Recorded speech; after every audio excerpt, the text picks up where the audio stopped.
All right, here we go. Happy Friday. Let's take a look at this. We're doing absolute value equations. These are not parentheses. But remember yesterday and the day before we had just this, right?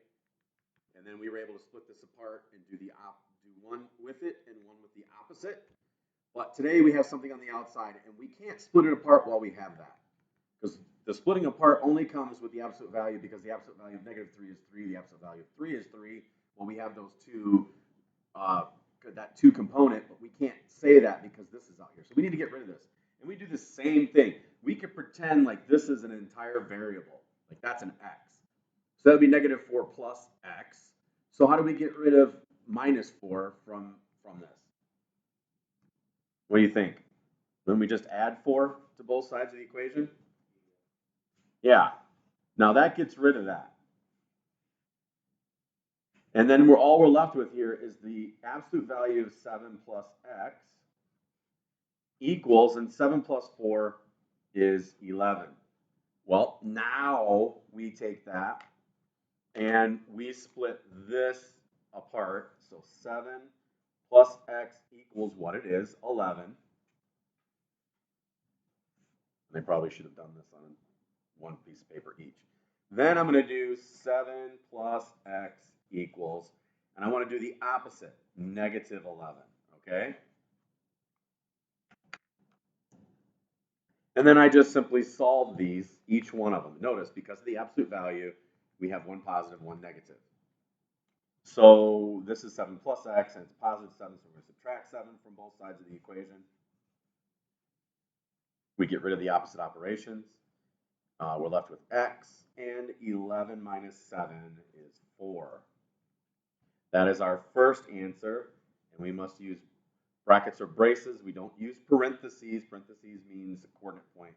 We'll be talking about that later. Once again, this is plus 7. I'm going to subtract 7. And what you're doing over here, you're doing on the same one. And we have x equals, but a -11 minus 7 is -18.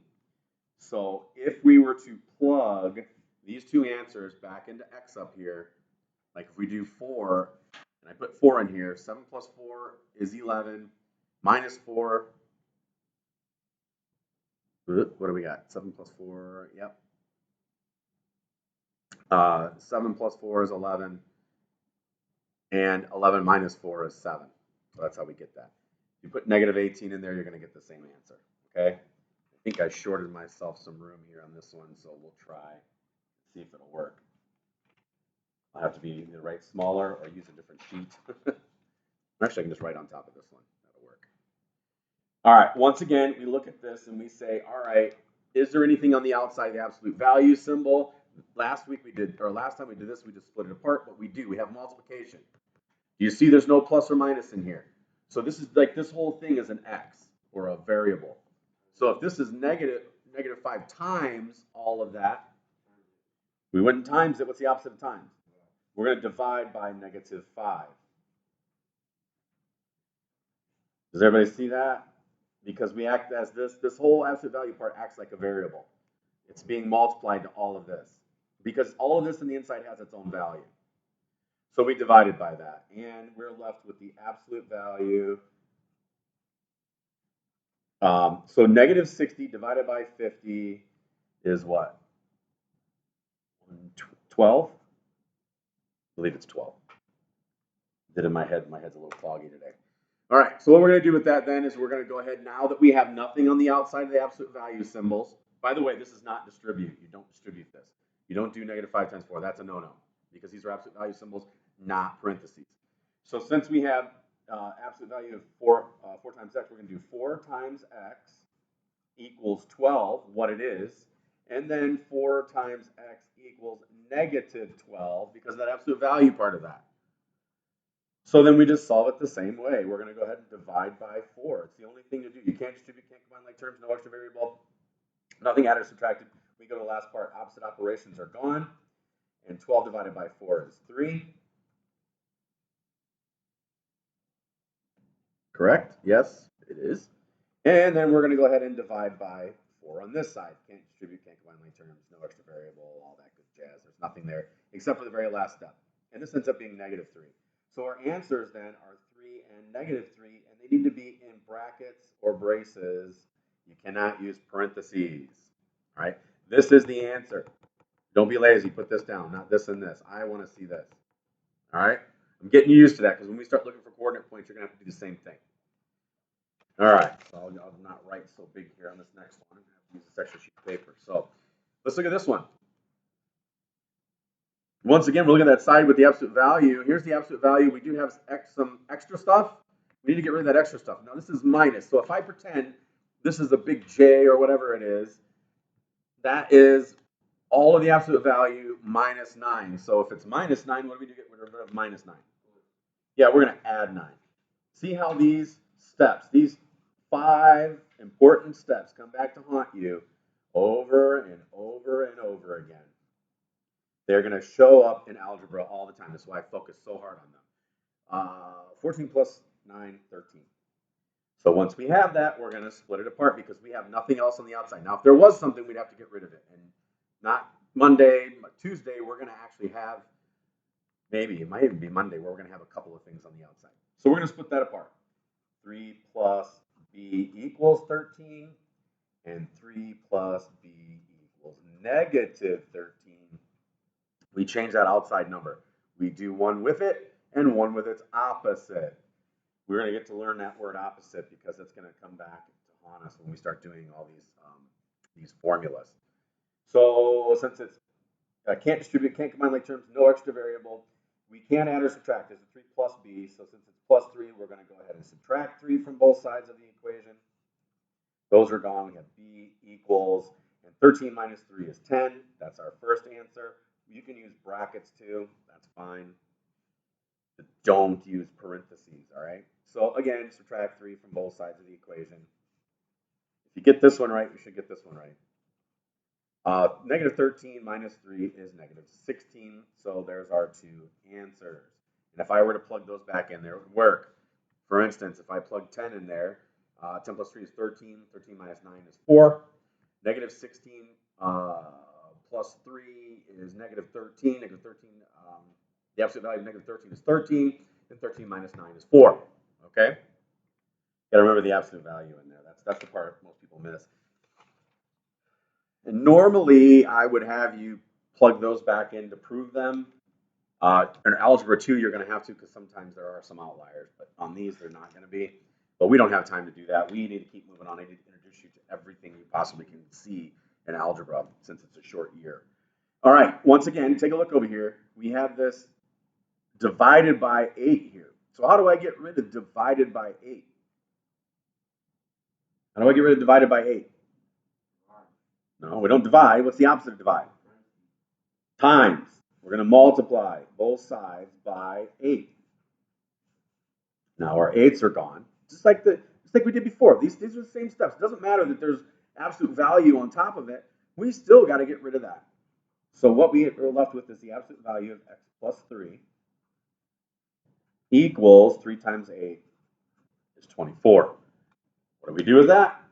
You're right. We split it apart because there's only the absolute value. So x plus 3 equals what it is, 24, and x plus 3 equals what the opposite is, which is negative 24. Notice all those words keep coming back to haunt us, opposite. All right. So this is x plus 3. No distribute, no combine like terms, no extra variable. There is something added or subtracted. It's the 3. So we're going to subtract 3 from both sides of the equation. We're left with x on that side. 24 minus 3 is 21. We're going to subtract 3 on both sides of the equation. And negative 24 minus 3 is negative 27. So our answers are 21 and negative 27. And those are our 2 answers. Notice you're just doing all those crazy steps. The only thing that's different is that when we get here, we split it apart. So that's the only new thing you're learning. Everything else, if you're really good with those 5 steps, you are golden.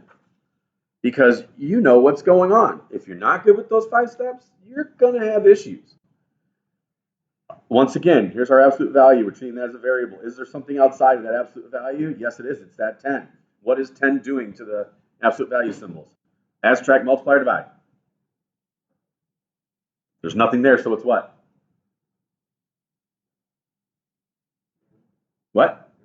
No, there's no line dividing it. There's no plus, there's no minus, so what's the only thing left? Times. So the opposite of times is to divide. And we're going to divide by the 10. So our opposite operations are gone. We're left with 4, the absolute value of 4x, and then 80 divided by 10 is 8. And we're left now with this part of the equation here where we need to split it apart because there's nothing on the outside that we can get rid of. So we do 4x equals 8, what it is, and then 4x equals negative 8, the opposite. And since it's just like up here where it was times, do you see that, Chris? Where this is times, this is the same thing. It's times, it's next to it, nothing's there. So it's multiplication. So we're going to go ahead and divide by 4.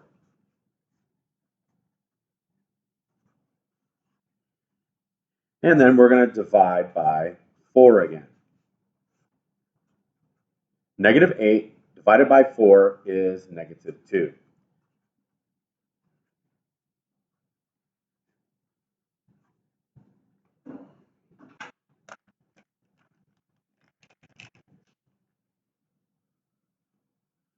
The times and divide ones kind of come out to be just opposites in there, but watch it, because as we do a lot of that, you're not going to want to do it. So I know this one looks funny, but once again, just cover up what's inside the app, and then look, what is it doing? What is that thing right there? Chris, what is that? Paying attention? Look at that's a what? What is that thing, Chris? That's a plus symbol. That's plus. Come on, man. That's a plus. You got this. You got this. Well, since it's positive 10, we're going to subtract 10 from both sides of it. We're left with a divided by 7, the absolute value of that. And 11 minus 10 is 1. Well, here we go. We have nothing else remaining there, so we're going to split it apart. A divided by 7 equals 1. And a divided by 7 equals negative 1.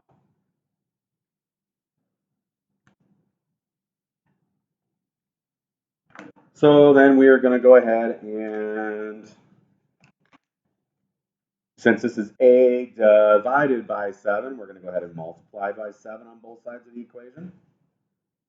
Am I off the screen there just a little bit? So over here, my 7s are gone. On the opposite operations part, we got 8 equals 1 times 7 is 7. Our opposite operations are gone here. We are left with the A, and negative 1 times 7 is negative 7. Our answers are 7 and negative 7. Do not put them in parentheses, put them in brackets or braces. Okay? All right, there you go. There's 6 of them. Get them done. All right, have a great Friday. Be safe on the weekend. Bye.